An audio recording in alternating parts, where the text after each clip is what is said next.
ये क्या माँ जी, सुबह सुबह आप रसोई में क्या कर रही हैं? सुबह उठकर अपने कमरे से निकलते ही देसी घी की खुशबू सूंघते हुए सिया ने अपनी सास दामिनी जी से पूछा, बहू वो संक्रांति आने वाली है ना, तो मैंने सोचा शोभा और प्राची के लिए कुछ लड्डू बना दूं। पहले तो हमेशा ही बनाती थी उनके लिए। माँ जी, आपको पता भी आजकल देसी घी कितना महंगा हो गया है। वैसे भी बाजार से रेवड़ियां और मूंगफली लेकर तो मिहिर हमेशा दे ही आते हैं दीदी के घर। अब नई नई रीत बनाओगी तो आगे मुझसे तो नहीं निभने वाला है ये सब।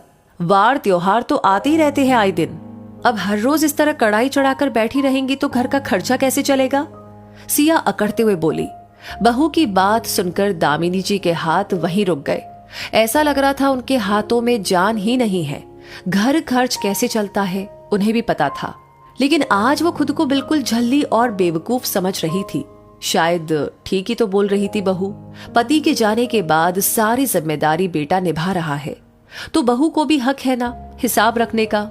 दामिनी जी ने भी अपने बच्चों को काफी तकलीफों से पाला था। 2 बेटियों और 1 बेटे के साथ उनकी गृहस्थी चल रही थी। कमाई कम थी, लेकिन कभी अपने बच्चों का मन नहीं मारा था।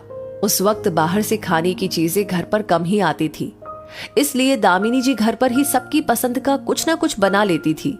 धीरे धीरे आर्थिक स्थिति पहले से बेहतर हो रही थी। बेटा मिहिर भी अब अपनी पढ़ाई पूरी करके नौकरी लग गया था। घर खर्च के साथ बचत भी होने लगी थी। बच्चों की शादी भी अच्छे से हो गई और सभी अपनी अपनी गृहस्थी में खुश थे। कई वर्षों तक सब कुछ अच्छा चलता रहा कि दामिनी जी के पति उनका साथ हमेशा के लिए छोड़कर चले गए। उनके जाने के बाद दामिनी जी अब अपने बच्चों के सहारे ही अपनी जिंदगी काट रही थी। उन्होंने कभी अपनी इच्छाओं का बोझ अपने बेटे बहू पर नहीं डाला, लेकिन ससुर जी के जाने के बाद सिया की नजरों में दामिनी जी केवल घर में रखे सामान की तरह हो गई थी, जिसे घर में जगह तो मिलती है लेकिन अधिकार नहीं। वैसे तो दामिनी जी कुछ नहीं कहती थी, लेकिन अपनी बेटियों की पसंद का ध्यान तो मां को रहता ही है।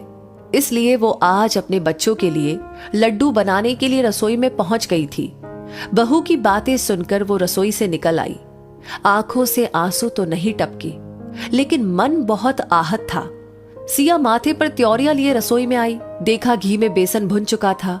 उसने लड्डू बांधे और डब्बे में भरकर ऊपर रख दिए। कुछ दिनों के बाद सिया अपनी माँ से बातें कर रही थी। माँ, भैया कब आएंगे त्योहार का शगुन लेकर? सिया ने अपनी माँ से पूछा। बेटा, तेरा भाई बोल रहा था कि अभी टाइम नहीं है, 2-4 दिनों में उधर जाना हुआ तो दे आऊंगा। सिया की माँ ने कहा, माँ, पहले तुम जो मेवे की पिन्नियां बनाती थी ना, इस बार वो बनाकर भेजना। बहुत दिन हो गए तुम्हारे हाथ की पिन्नी खाए।